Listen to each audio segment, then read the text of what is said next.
Hi, and today we're going to be discussing why embodiment practices are so important in your healing if you are somebody who is highly sensitive. Hi, and welcome to Awaken Your More. My name is Rachel, and I teach highly sensitive, high achievers to step into lives of peace, power, and purpose so they can finally start living a life that feels like. So, I want to start this episode off by saying wholeheartedly that I am not anti therapy.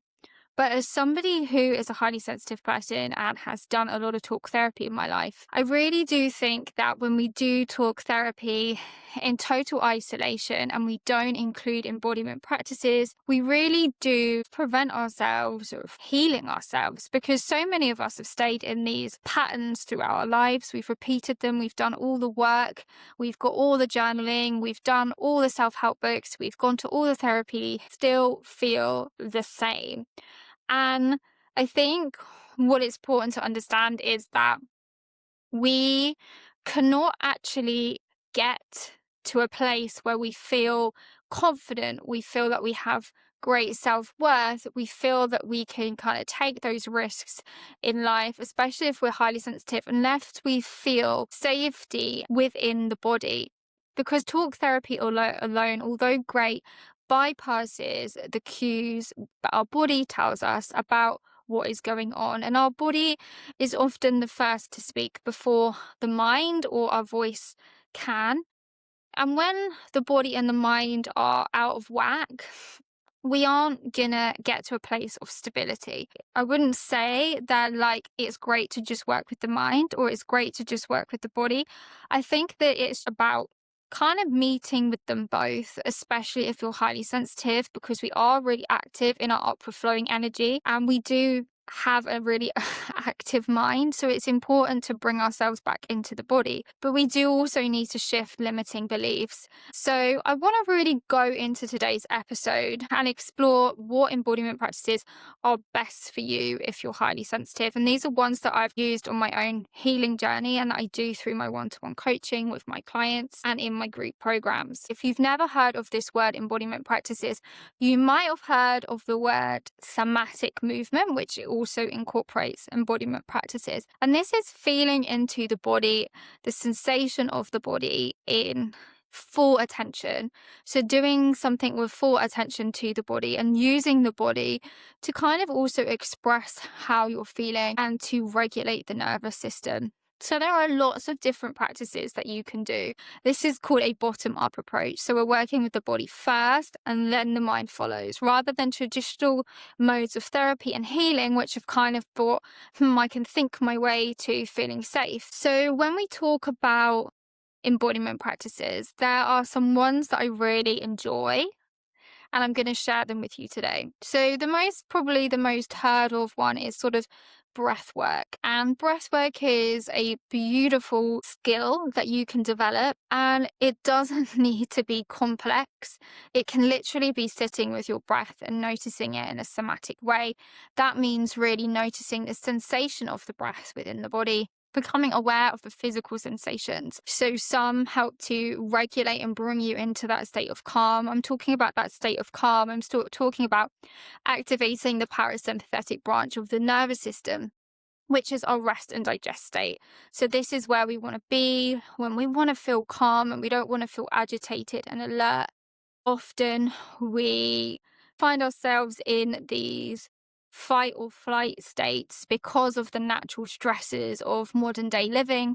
We look at an email from a work colleague and it's not simply an email, it's like a tiger is literally coming to chase us, or that we're literally at death's door. And I think that when we can kind of bring ourselves into that more regulated state, we help to tone our vagus nerve, which is the body's main pathway to calm.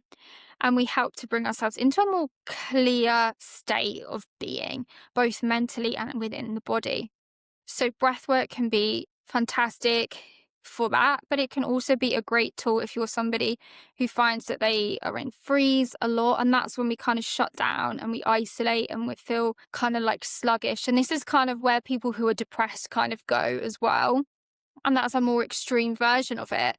I actually do a great course on Insight Timer, which is beginner's breathwork, which takes you through a range of breathwork techniques that you can do, from ones that regulate to ones that are more activating. The breath is such a easy thing to tap into. It's with us constantly.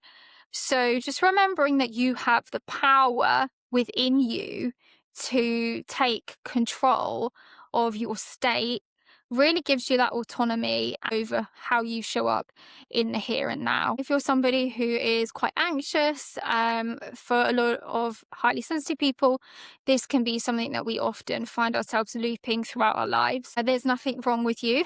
It is actually wiring. One of the ways, rather, that I've really found really helpful is connecting with nature as an embodiment practice, because not only does nature take us away from our busy minds and into the sensory experience of calm, your mind and your state of being will reflect your surroundings if you're highly sensitive. So if you're in a busy, chaotic environment, or more often than not, you are going to feel that inside because you absorb so much more than others. So I would really start to think about, when can you take time in nature to regulate yourself? That might be a short walk.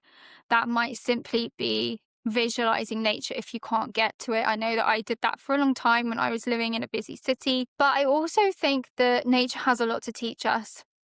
And if you are somebody who's familiar with Taoism, I do share kind of this weave throughout my teachings as well. Like, this is this idea of like nature kind of guiding us in life, and we can look towards nature as a sort of influence on how we can live our lives. You know, nature doesn't hurry, it waits for things to unfold, and it doesn't grasp and cling to things. And when we're anxious, we're grasping and clinging to the future. So looking for inspiration in nature and trying to embody that in your own self can be a really powerful tool for calming anxiety and connecting with something greater than yourself as well. As a highly sensitive person, one of my absolute favorite things to do is to move my body. And some people can kind of just go through their day like, yeah, I don't really need movement. It's take it or leave it. I can just sit on the sofa and I'll be fine after work. But like, for me, movement of some kind, and most likely free movement, is just so helpful for my mental state. And I know that, we advocate, exercise, getting out there, running, and these are all great, but just think about what state you're in when you actually do that. Because if you're in a sort of agitated state, you might not need to be more pumped up from running. You might benefit from doing something a little bit more calming.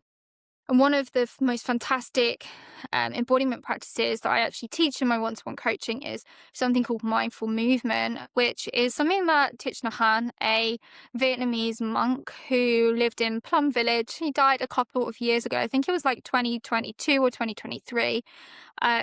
Such an amazing person who brought modern mindfulness over to the West.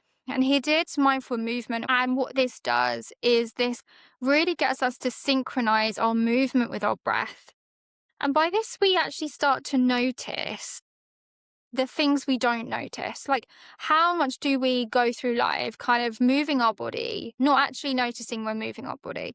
And that by that, we can really come into the present moment and tap into that sense of what is going on throughout the body.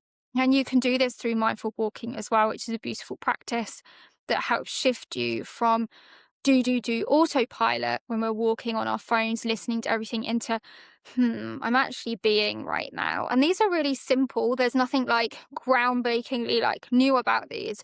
So it's not about putting 1,000 things in our routine and hoping that that will solve the problem. It's about picking one or two and really doing them well and doing them consistently, which builds results completely over time, because everything is a practice. When I was younger, I went to this like performing arts school. Going off topic a little bit here, I was quite a shy, introverted teenager in my early years, and I absolutely did not want to perform or dance. Hated it, absolutely hated it. Would do everything I could to get out of it. Ultimate dread feeling. I felt like literally the worst thing was going to happen if I got up on stage. And that's kind of changed a lot now. And I think now I'm older, I've learned to sort of tap into how much I actually enjoy being creative through dance, and how much like dancing gives me such untapped joy, because when you're dancing, you have no choice but to be in the moment with the rhythm of the music and your body. And it's quite a fearful thing at first, because you're totally putting yourself out there, aren't you? You're like completely exposed to all the elements, to all the judgments of people. And you know what? Most of the time, we know this. In fact, probably 100% of the time, most people are not concerned about what you're doing. And if they're concerned about what you're doing, they've probably got some issues that are like they need to work on. My final top embodiment practice is my yoga practice, which I've had for probably 15 or more years now. And as a yoga teacher, I'm actually trained in various modalities of yoga. And I can say that having a consistent yoga practice has not only made me a better person in who I feel I am, and it's benefited obviously my body, but it's allowed me to tap into knowing myself so much more. And that's not just the body, but also myself, all parts of myself, my emotional, my physical, my mental, and my spiritual self as well, which is what yoga teaches. And that we get such a preconception with yoga, and it makes me so angry when I see like all these people on Instagram just like, oh my goodness, I'm doing all these amazing back bends. And it's like, yes, but like, A, that's feeding your ego. And B, yoga is not about doing these crazy poses and making yourself look in these ways, because this is so associated with the ego. And what yoga is more about, and is completely about rather, is tapping into something greater than yourself and understanding yourself. Our asana is only one part of a bigger picture with yoga. So if you've never tried yoga and you're highly sensitive, really do try to push away those people on Instagram who make it look like it's some sort of competition at the Olympics, because it isn't. I started to unfollow some people who were doing that. It really, really grinded my gears.